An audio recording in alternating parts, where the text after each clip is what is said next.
2 weeks before the Olympics she had trained her whole life for, Elena Mukhina lay on a gym floor in Minsk with a broken neck, and her first thought wasn't pain, it was relief. Across the ocean, 15 years later, the strongest pair skater alive collapsed on the ice mid-lift while his wife watched, and the autopsy revealed something his Olympic doctors had missed for years. So, what kind of system takes the best athletes in the world, ignores every warning sign, and only admits the truth after they're already broken or buried? The gym in Minsk smelled like chalk and sweat that morning. The date was July 3rd, 1980. The clock on the wall read just before 10 in the morning. Outside the building, the Belarusian summer was already hot. Inside, the air was cooler but heavy, the kind of heavy that sits on your chest. The Soviet women's gymnastics team had been at this training camp for weeks. The Moscow Olympics were 16 days away. 16 days. The opening ceremony was already being rehearsed 300 miles to the east. The gym was almost empty. Most of the coaches had stepped out for a meeting. Most of the gymnasts were in the cafeteria or back in their rooms. A few girls stretched in the far corner. One spotter was reading a newspaper near the door. The big competition floor in the middle of the room sat quiet. Its blue mat clean and bright under the overhead lights. The foam pit on the side, the soft landing area, was empty. Nobody had filled it that morning. Nobody had set it up. 20-year-old Elena Mukina walked across the gym alone. She wore her training leotard. Her dark hair was tied back. She was small, 5 feet, 2 inches tall, less than 90 pounds. Her arms were thin. Her face was pale. She had just turned 20 a month earlier. There had been no party. There had been no cake. There had not been time. The team had been training 8 hours a day, sometimes 10. The Moscow Olympics were coming, and the Soviet Union could not afford to lose. Not on home soil, not in front of the world, not against the Romanians who had taken the world championship away from them the year before. 2 years earlier, this same girl had stood on top of the world. At the 1978 World Championships in Strasbourg, France, Elena Mukina had beaten Nadia Comaneci, the famous Romanian, the gold medal girl from the Montreal Olympics. Elena had also beaten her own teammate, Nelly Kim. She had walked away from that competition with the all-around gold, the team gold, and the floor exercise gold. 3 gold medals. The whole world had watched her. The Soviet papers had called her the next great star. She was supposed to be the face of the Moscow Olympics, the hometown hero, the girl who would crush every challenger and remind the world who owned this sport. But 2 years is a long time in gymnastics. And the girl who walked across that gym in Minsk was not the same girl from Strasbourg. She was tired. Her body hurt in places it should not have hurt at 20 years old. A year before, in the fall of 1979, she had broken her left leg in training. The doctors had put her in a cast. She had needed time to heal.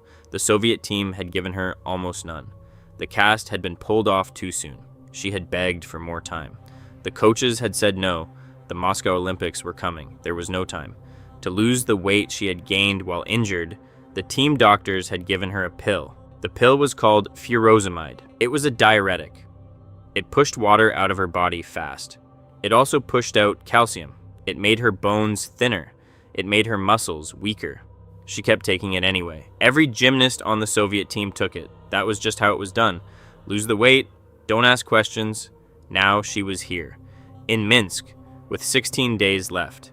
And she was alone on the floor. Her coach was a man named Mikhail Klemenko.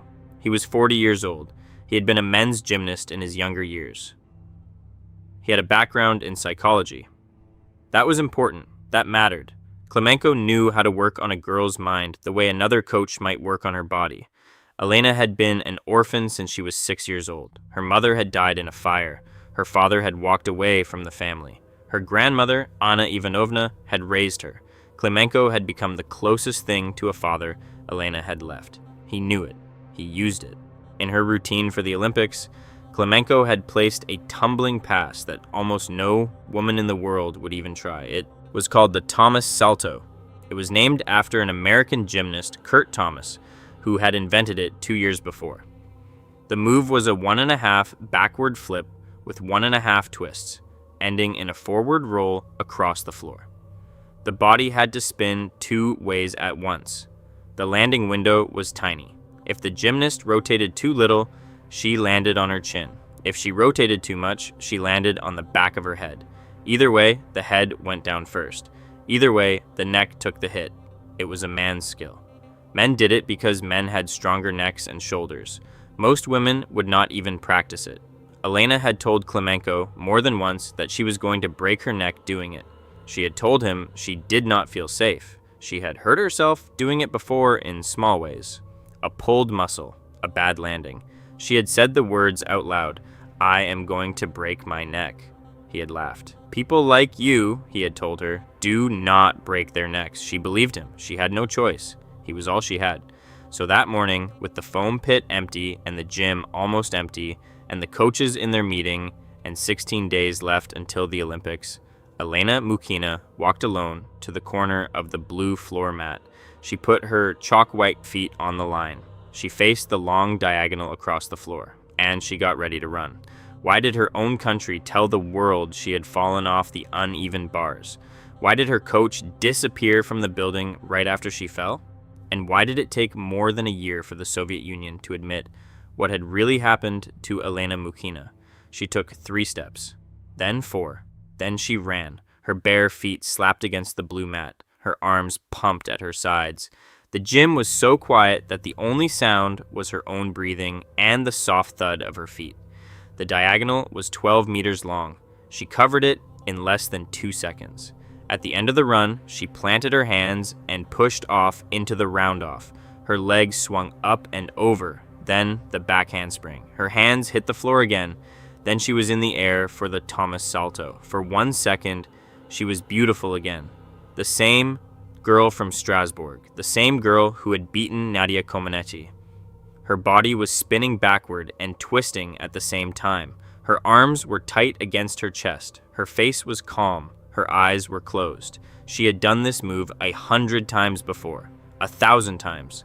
But her leg was still weak, the leg she had broken the year before. The leg the doctors had let her walk on too soon, and the furosemide had made her bones thinner.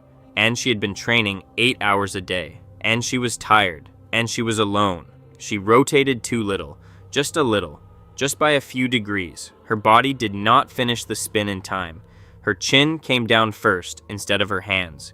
The full weight of her body, plus all the speed of the spinning flip, drove straight down through her jawbone into her neck. There was a sound. A small, clean sound, like a dry stick breaking. The vertebrae in her spine snapped. She landed on her face on the blue mat. The world went silent. She was lying on the floor. She could see the lights on the ceiling above her. She could feel her cheek pressed against the mat, but she could not feel her arms. She could not feel her legs. She could not move. She tried to lift her hand. Nothing happened. She tried to roll over. Nothing happened. Her first thought, lying there on the gym floor, was not pain. It was not fear. It was relief. That is what the witnesses said later. That is what Elena said herself in the few interviews she gave. Her first thought was that it was finally over. Nobody could make her train anymore. Nobody could push her back up onto the floor. The thing she felt first, after breaking her own neck, was peace. That is what years of pressure had done to a 20-year-old girl. The other gymnasts ran over. The spotter who had been reading the newspaper dropped it on the floor. They were yelling. They were calling for help. Elena did not move. She could not. They did not dare to roll her over. They had been trained for this, in the way Soviet gymnasts were trained for everything. Don't move the body, wait for the doctor. The ambulance came. They lifted her onto a board. They drove her to the hospital in Minsk. The doctors there looked at the x-rays. They saw what had happened. Several vertebrae in her neck were crushed. The spinal cord inside was damaged. Forever. Elena Mukhina was paralyzed. From the neck down. Her arms would not work. Her legs would not work. Her hands, the same hands that had hung from the uneven bars at the World Championships, would never grip anything again. 16 days later, the Moscow Olympics opened without her. The Soviet Union told the world a story. They said Elena had fallen off the uneven bars. They said it was a small injury. They said she would be back in the gym soon. The president of the international gymnastics body, a Soviet man named Yuri Titov, gave an interview before the games began. he blamed Elena. He said she had tried a move she could not handle because she was desperate to make the team. He said she was getting too old at 20. He said it was time for her to retire anyway. He said all the bad stories were not true. The Soviet papers printed the same lies. Pravda, Sovietsky Sport. Day after day, week after week, the Olympics came and went. The Soviet team won the gold medal in the team competition, just like they were supposed to. The hometown hero was missing, but the gold went home. Nobody mentioned Elena, nobody printed her name. It was not until October of 1981, more than a full year after the accident, that Pravda finally admitted the truth in print. Elena Mukhina was paralyzed. She would never walk again. By then, the lies had done their work. Her coach, Mikhail Klemenko, the man who had put the Thomas salto in her routine, the man who had laughed when she said she would break her neck, did not lose his job. He did not face any punishment. A few years later, he moved his family to Italy. He became the head of the Women's Olympic Preparation Center there. He coached other girls, other people's daughters. He had a long, quiet career in a beautiful country. He died in 2007, on his 65th birthday, in his comfortable Italian home. Elena Mukhina lived for 26 more years. 26 years of being unable to move. 26 years of being washed and fed by other people. She watched gymnastics on television. She watched other girls win medals on the same kind of floor where she had broken her neck. The Thomas salto was eventually banned for women. It stayed legal for men until 2017. She died on December 22, 2006. She was 46 years old. The black marble stone over her grave reads only 4 words: great gymnast, world champion. But Elena was not the only Olympic legend whose life ended in a place where nobody thought death could find them. What if the next one was the strongest man on the ice? What if the man who could lift his wife above his head with one arm dropped dead on the ice with no warning at all? What if the doctors who checked his heart before 2 different Olympic Games never saw the disease that was already killing him? And what if his own father had died of the very same thing, and nobody had ever told him to be afraid? The morning of November 20th, 1995 was cold and gray in Lake Placid, New York. The little mountain town sat quiet under a thin layer of snow. Inside the Olympic arena, the air was even colder. The kind of cold that lives only inside ice rinks. The kind that makes your breath come out in small, white clouds and your fingers go numb in 5 minutes. The big rink had been built for the 1980 Winter Olympics, the same Olympics where the American hockey team beat the Soviets in the Miracle on Ice. The walls still held the photos. The blue line on the ice was still painted bright. The clock on the wall read just past 10 in the morning. Sergey Grinkov stepped onto the ice. He was 28 years old. He stood 5 feet 11 inches tall. He weighed 170 pounds. He had broad shoulders and strong arms. He was, by every measure, one of the strongest pair skaters who had ever lived. Other skaters used to stop what they were doing just to watch him practice. The American skater Todd Sand, one of the best in the United States, called him the greatest pair skater who ever lived. Scott Hamilton, the gold medalist from the 1984 Olympics, called him a gentle giant. He was kind. He smiled a lot. He had 2 Olympic gold medals at home. He had 4 world championship titles. And he had no idea he was about to die. His wife, Ekaterina, stepped onto the ice behind him. The skaters all called her Katia. She was 24 years old. She was small, 5 feet 1 inch tall, 80 pounds. Sergey was 10 inches taller than her and 90 pounds heavier. When he lifted her above his head, she looked like a small bird in his hands.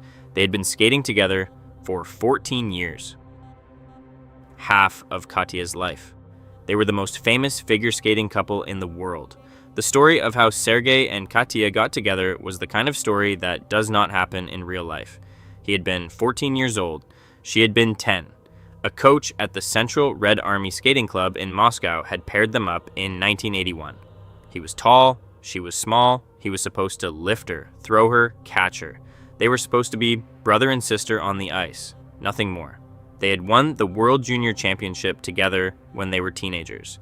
They had won the World Championship 4 times. They had won the Olympics in Calgary in 1988, when Sergey was only 21 years old. He had been one of the youngest male figure skating Olympic champions in history. And somewhere along the way, the brother and sister had fallen in love.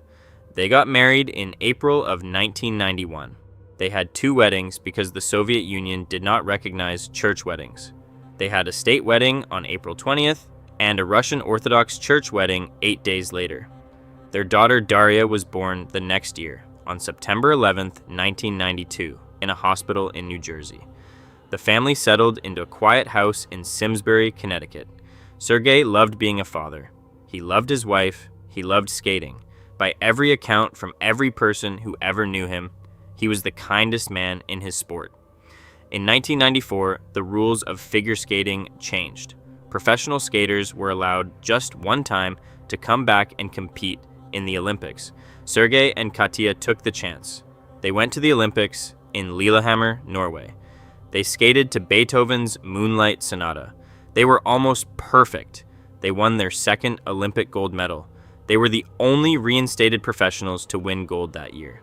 And nobody knew that Sergey's heart was already failing. His father, Mikhail, had died of heart disease in 1991. Sergey had loved his father deeply. But heart disease in Russia in those years was not something families talked about. It was not something coaches asked about. It was not something Olympic doctors ran careful tests for.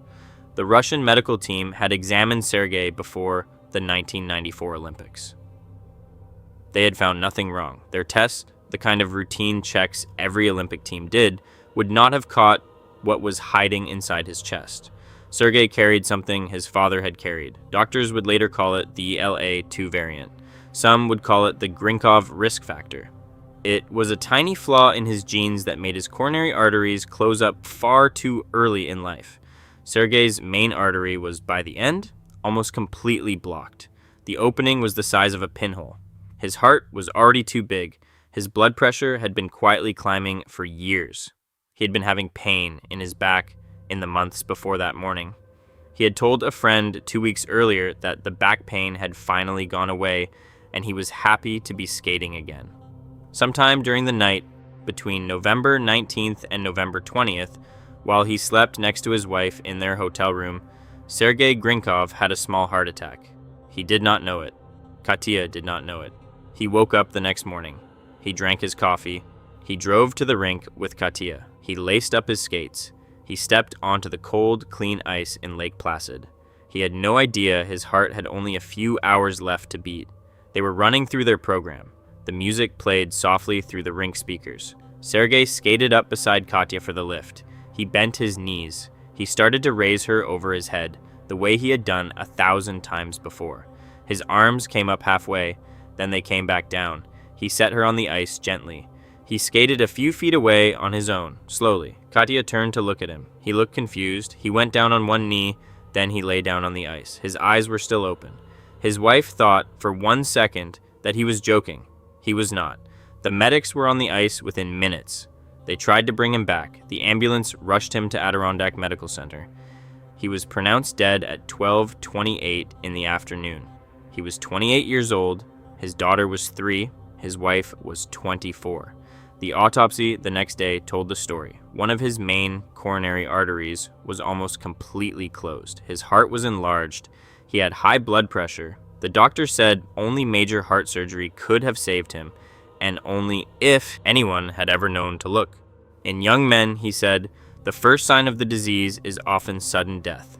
The funeral was held in Moscow. Katya chose to bury him in Russian ground because, she said, he had a Russian soul. The genetic flaw that killed Sergey was named after him. It changed how Olympic doctors look at heart screening forever. A small plaque now sits on the wall by the rink in Lake Placid. The strongest man in figure skating, the man who could lift the world above his head, never got back up.